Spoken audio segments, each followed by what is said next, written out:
राम राम राम राम राम राम राम राम राम नारायण नारायण। टिप्पणी। आर्त भक्तों में द्रौपदी और गजेंद्र का दृष्टांत ठीक नहीं बैठता, क्योंकि उन्होंने अपनी रक्षा के लिए अन्य उपायों का भी सहारा लिया था, केवल भगवान का ही नहीं। जब तक अपना दुख दूर करने के लिए अन्य उपायों का सहारा रहता है, अन्य उपायों की तरफ वृत्ति रहती है, तब तक वे अनन्य भक्त नहीं हैं और तभी तक उन पर कष्ट आता है। जब यह अन्य की तरफ वृत्ति मिट जाती है, तब वे भक्त कहलाते हैं और उन पर कष्ट नहीं आता। जैसे चीर हरण के समय जब तक द्रौपदी की दूसरों की तरफ दृष्टि थी, दूसरों का भरोसा था, अपने बल का सहारा था, तब तक वह कष्ट पाती रही। परंतु जब दूसरों की तरफ से तो क्या, अपने हाथ से भी साड़ी को नहीं पकड़ा, अर्थात अपने बल का भी सहारा नहीं लिया, तब उसका अनन्य भाव हो गया और उसको दुख नहीं पाना पड़ा। ऐसे ही गजेंद्र ने जब तक हाथियों और हथिनियों का सहारा लिया, अपने बल का सहारा लिया, तब तक वह वर्षों तक दुख पाता रहा। जब सब सहारा छूट गया, केवल भगवान का ही सहारा रहा, तब उसको दुख नहीं पाना पड़ा।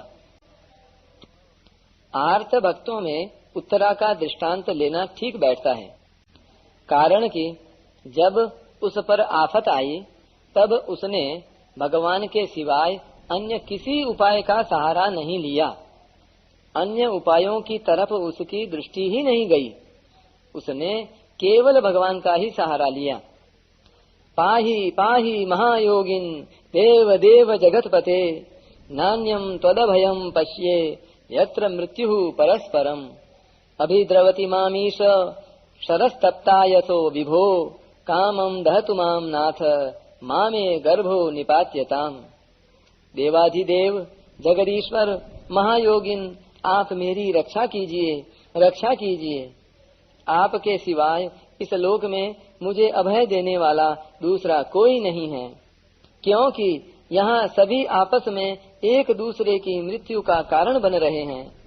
प्रभो सर्वशक्तिमान, यह दहकता हुआ लोहे का बाण मेरी तरफ दौड़ा आ रहा है।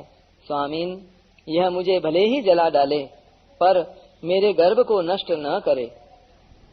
तात्पर्य यह हुआ कि सकाम भाव रहने पर भी आर्त भक्त उसकी पूर्ति केवल भगवान से ही चाहते हैं। जो भगवान के साथ अपनापन करके भगवान के परायण हैं और अनुकूलता की वैसी इच्छा नहीं करते, पर प्रतिकूल परिस्थिति आने पर इच्छा हो जाती है कि भगवान ने ऐसा क्यों किया, यह प्रतिकूलता मिट जाए तो बहुत अच्छा है। इस प्रकार प्रतिकूलता मिटाने का भाव पैदा होने से वे भी आर्त भक्त कहलाते हैं। तीसरा, जिज्ञासु भक्त। जिसमें अपने स्वरूप को, भगवत तत्व को जानने की जोरदार इच्छा जागृत हो जाती है कि वास्तव में मेरा स्वरूप क्या है, भगवत तत्व क्या है।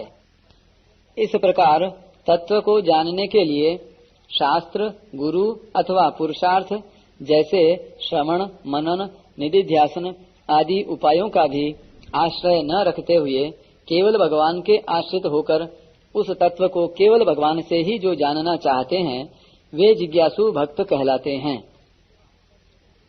जिज्ञासु भक्त वही होता है जिसका जिज्ञास्य केवल भगवत तत्व और उपाय केवल भगवत भक्ति ही होती है, अर्थात उपेय और उपाय में अनन्यता होती है। जिज्ञासु भक्तों में उद्धव जी का नाम लिया जाता है। भगवान ने उद्धव जी को दिव्य ज्ञान का उपदेश दिया था, जो उद्धव गीता के नाम से प्रसिद्ध है। जो भगवान में अपनापन करके भगवान के भजन में ही तल्लीन रहते हैं, परंतु कभी कभी संग से, संस्कारों से मन में यह भाव पैदा हो जाता है कि वास्तव में मेरा स्वरूप क्या है, भगवत तत्व क्या है, वे भी जिज्ञासु कहलाते हैं। चौथा, ज्ञानी अर्थात असु। तीनों भक्तों से ज्ञानी भक्त की विलक्षणता बताने के लिए यहाँ च अव्यय आया है।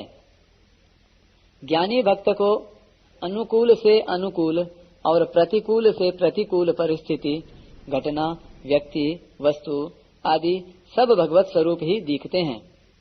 अर्थात उसको अनुकूल प्रतिकूल परिस्थिति केवल भगवत लीला ही दिखती है।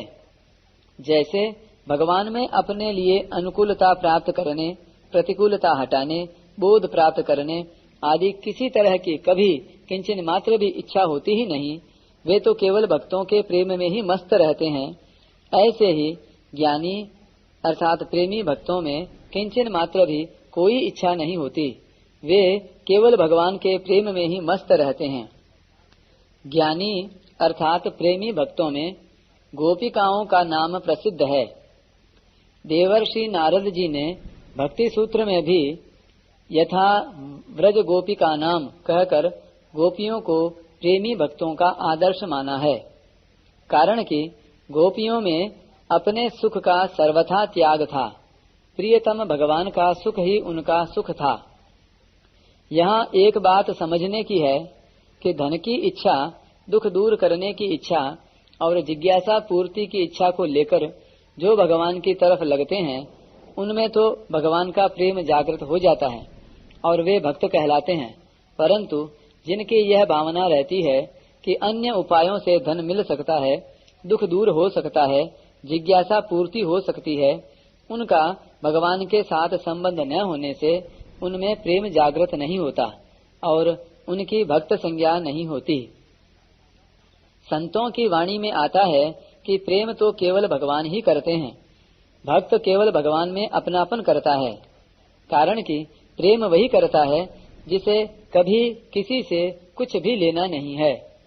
भगवान ने जीव मात्र के प्रति अपने आप को सर्वथा अर्पित कर रखा है और जीव से कभी कुछ भी प्राप्त करने की इच्छा की कोई संभावना ही नहीं रखी है।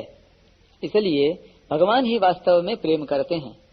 जीव को भगवान की आवश्यकता है, इसलिए जीव भगवान से अपनापन ही करता है। जब अपने आप को सर्वथा भगवान के अर्पित करने पर भक्त में कभी कुछ भी पाने की कोई अभिलाषा नहीं रहती, तब वह ज्ञानी अर्थात प्रेमी भक्त कहा जाता है। अपने आप को सर्वथा भगवान के अर्पित कर देने से उस भक्त की सत्ता भगवान से किंचन मात्र भी अलग नहीं रहती, प्रत्युत उसकी जगह केवल भगवान की सत्ता ही रह जाती है। विशेष बात पहली, 4 लड़के खेल रहे थे। इतने में उनके पिताजी 4 आम लेकर आए। उनको देखते ही एक लड़का आम मांगने लग गया और एक लड़का आम लेने के लिए रो पड़ा। पिताजी ने उन दोनों को एक एक आम दे दिया। तीसरा लड़का न तो रोता है और न मांगता है, केवल आम की तरफ देखता है। और चौथा लड़का आम की तरफ न देखकर जैसे पहले खेल रहा था वैसे ही मस्ती से खेल रहा है। उन दोनों को भी पिताजी ने एक एक आम दे दिया। इस प्रकार चारों ही लड़कों को आम मिलता है। यहाँ आम मांगने वाला लड़का अर्थार्थी है, रोने वाला लड़का आर्त है, केवल आम की तरफ देखने वाला जिज्ञासु है और आम की परवाह न करके खेल में लगे रहने वाला लड़का ज्ञानी है। ऐसे ही अर्थार्थी भक्त भगवान से अनुकूलता मांगता है, आर्त भक्त भगवान से प्रतिकूलता दूर कराना चाहता है, जिज्ञासु भक्त भगवान को जानना चाहता है और ज्ञानी अर्थात प्रेमी भक्त भगवान से कुछ भी नहीं चाहता। अर्थार्थी, आर्त, जिज्ञासु और ज्ञानी ये चारों ही भक्त भगवान निष्ठ हैं। अतः इनको योग भ्रष्ट पुरुषों में नहीं लिया जा सकता। ऐसे ही अर्थार्थी और आर्त ये दोनों सकाम पुरुषों से अलग हैं, क्योंकि इन दोनों भक्तों में भगवान का आश्रय मुख्य है। सकाम पुरुष कामना पूर्ति में ही लगे रहने के कारण हृतज्ञान हैं, इसलिए उनको आसुरी संपत्ति वाले पुरुषों में लिया गया है। यद्यपि अर्थार्थी आदि भक्तों में जो कुछ न्यूनाधिकता है वह कामना के कारण ही है, परंतु कामना होते हुए भी वे हृतज्ञानः नहीं हैं। उनको तो भगवान ने सुकृतिनः और उदारः कहा है। जो भगवान के शरण होते हैं उनमें सकाम भाव भी हो सकता है, परंतु उनमें मुख्यता भगवाननिष्ठ होने की ही होती है। इसलिए उनकी भगवान के साथ जितनी जितनी घनिष्ठता होती जाती है उतना उतना ही उनमें सकाम भाव मिटता जाता है और विलक्षणता आती जाती है। इसलिए उनको भगवान ने उदाराः कहा है और ज्ञानी भक्त को अपना स्वरूप बताया है। ज्ञानी त्वात्मैव मे मतम। दूसरी विशेष बात, भगवान के साथ अपनापन मानने के समान दूसरा कोई साधन नहीं है, कोई योग्यता नहीं है, कोई बल नहीं है, कोई अधिकारिता नहीं है। भगवान का प्राणी मात्र पर अपनापन सदा से है और सदा ही रहेगा। उस अपनेपन को केवल प्राणी ही भूला है और उसने भूल से संसार के साथ अपनापन मान लिया है। अतः सिर्फ भूल से किए हुए अपनेपन को हटाना है और प्रभु के साथ जो स्वतः सिद्ध अपनापन है उसको मानना है। प्रभु को अपना मानने में मन, बुद्धि आदि किसी की सहायता नहीं लेनी पड़ती, जबकि दूसरे साधनों में मन, बुद्धि आदि की सहायता लेनी पड़ती है। भगवान के साथ अपनापन होने पर अर्थात मैं केवल भगवान का ही हूँ और केवल भगवान ही मेरे हैं, ऐसा दृढ़ता से मान लेने पर साधक भक्त को अपने कहलाने वाले अंतःकरण में भावों की, गुणों की कमी भी दिख सकती है, पर भगवान के साथ अपनापन होने से वह टिकेगी नहीं। दूसरी बात, साधक भक्त में कुछ गुणों की कमी रहने पर भी भगवान की दृष्टि केवल अपनेपन पर ही जाती है, गुणों की कमी पर नहीं। कारण कि भगवान के साथ हमारा जो अपनापन है वह वास्तविक है। भगवान का अपनापन तो दुष्ट से दुष्ट मनुष्य पर भी वैसा ही है। इसलिए 16वें अध्याय में आसुरी प्रकृति वालों का वर्णन करते हुए भगवान कहते हैं कि क्रूर द्वेष करने वाले नराधम दुष्टों को मैं आसुरी योनियों में गिराता हूँ। इस प्रकार भगवान उनको आसुरी योनियों में गिराकर शुद्ध करते हैं।